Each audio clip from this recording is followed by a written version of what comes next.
I'm a tremendous fan of the Second Symphony, the D major symphony, and often it's regarded as a kind of precursor of the much more significant Eroica. I don't feel it's that. I feel that a lot of the ideas that went into the Eroica Symphony are already there in embryo in the Second Symphony. But having said that, his canvas is expanded enormously. He's writing on a different scale in every sense. I mean, the first movement alone of the Eroica Symphony is longer than anything anybody's ever produced before. But it's so clear that it's got a much more urgent political subtext. I mean, he starts off with two colossal great chords. And look, we're in E-flat, and he is clearly reflecting his political thoughts.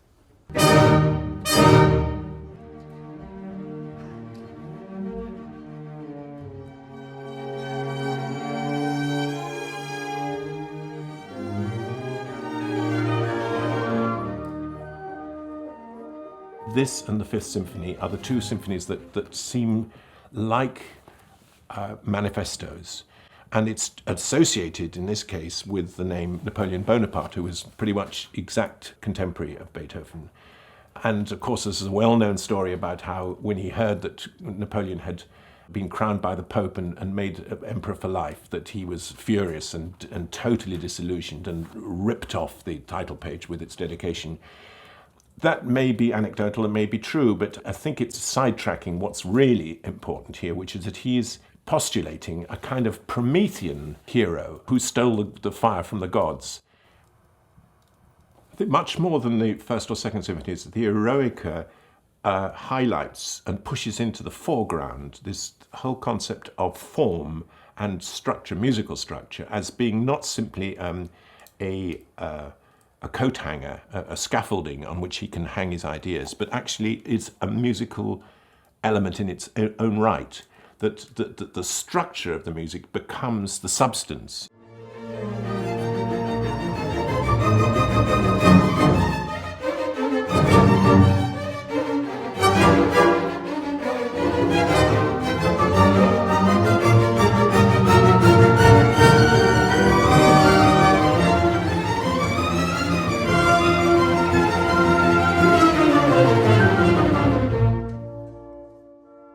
You've got struggle and effort in the first movement. You've got death in the second movement. You've got rebirth in the scherzo. And you get glorification in the finale. So there are 4 different steps. And this is brand new in a symphony. And it's revealed very much in the remark that Ferdinand Ries, his pupil, makes when he says, "In my opinion, it is the greatest work Beethoven has yet written. He played it for me recently, and I believe that heaven and earth will tremble when it's performed for the first time."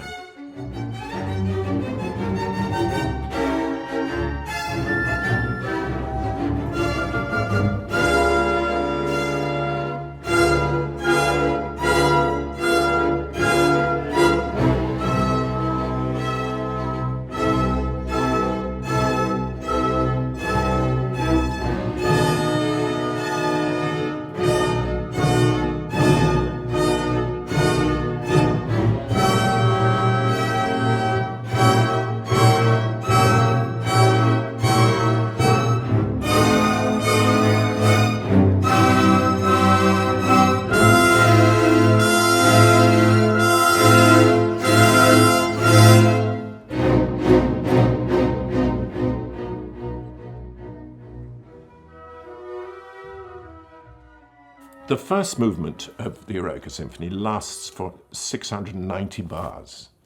I mean, that's preposterous. It's exhausting. It's exhausting to conduct, it's exhausting to play, it's exhausting to listen to because he doesn't let up on it. And it's not as if it's monochromatic in any way at all. It's composed of very, very clearly defined segments, welded together in the most beautiful way.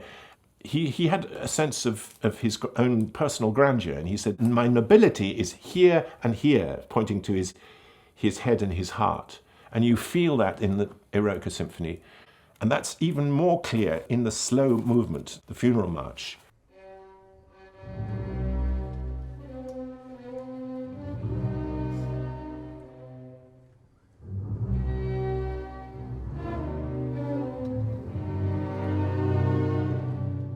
again has a French revolutionary origin. It's a marche lugubre by the French revolutionary composer Gossec. It creates such a powerful sensation of deep mourning, deep tragedy, and only marginal hope.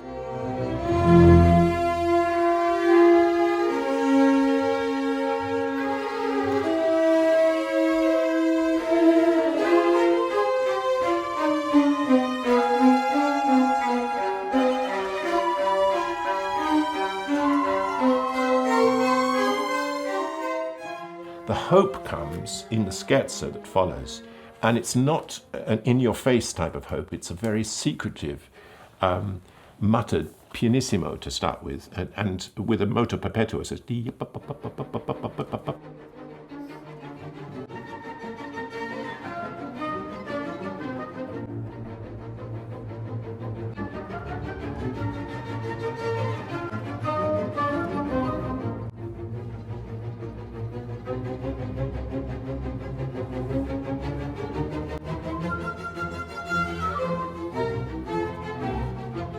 lively.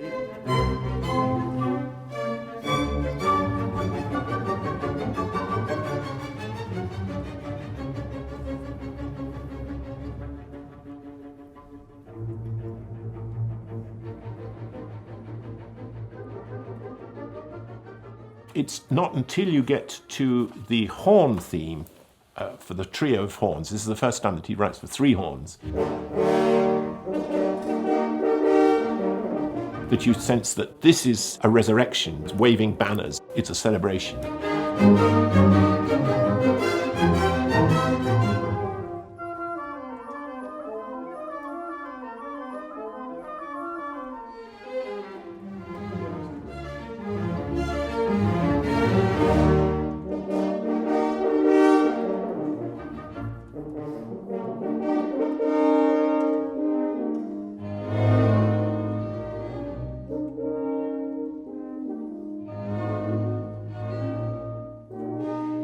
Careful. 1, 2, 3.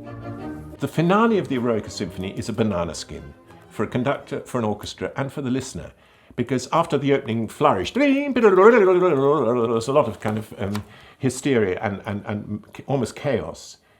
You're left with a kind of bare-boned skeleton line, which is the bass line of a contradance that he used in Prometheus, in the ballet music he'd written 4 or 5 years before. You build up a head of steam, so you arrive at the fermata and you think something enormous is going to happen, and then it's ridiculous. Quite ridiculous, this sort of nonsensical, squeaky little elephant.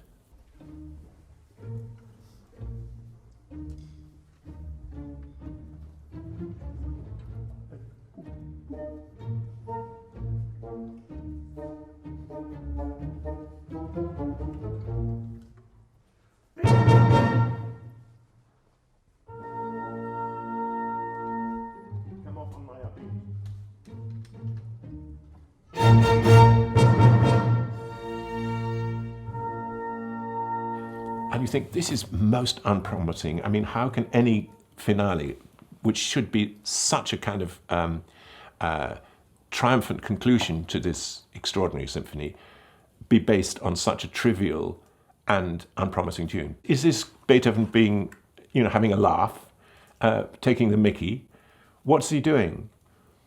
And it's only in the course of the variations, because it's constructed in a series of variations on this bass line, that you realize that it's actually an epic journey of celebration. In order to achieve his end goal, he has to start with the smallest and the most kind of unpromising of means.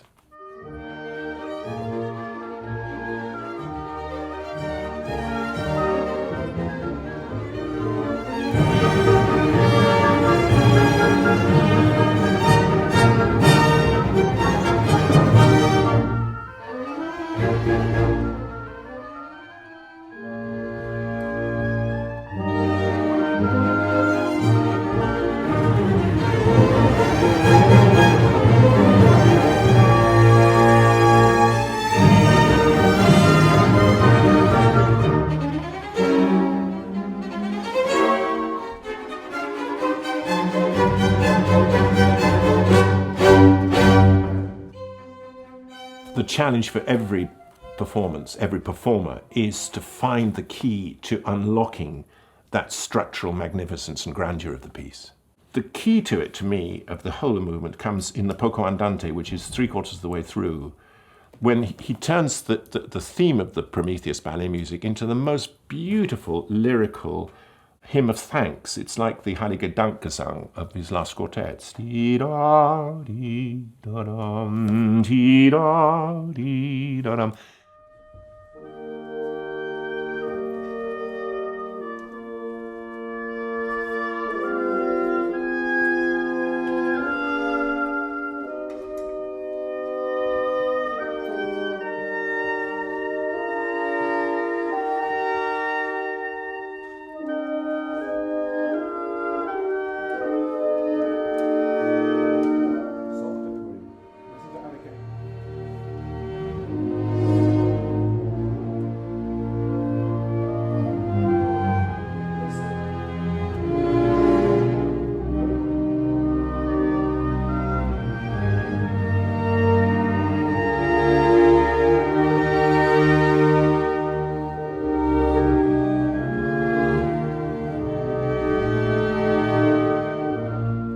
Here is an early example to me, and we're going to meet it in a lot of the later symphonies, of Beethoven, the religious composer. Religious not in a strictly Christian sense, more in a kind of pantheistic vein. Somebody who locates the supreme being, the Godhead, in nature and in the beneficence of nature. And this is something that's going to crop up very much in the Pastoral Symphony and also in the Ninth Symphony, but is already adumbrated here in this slow section of the Eroica, the finale.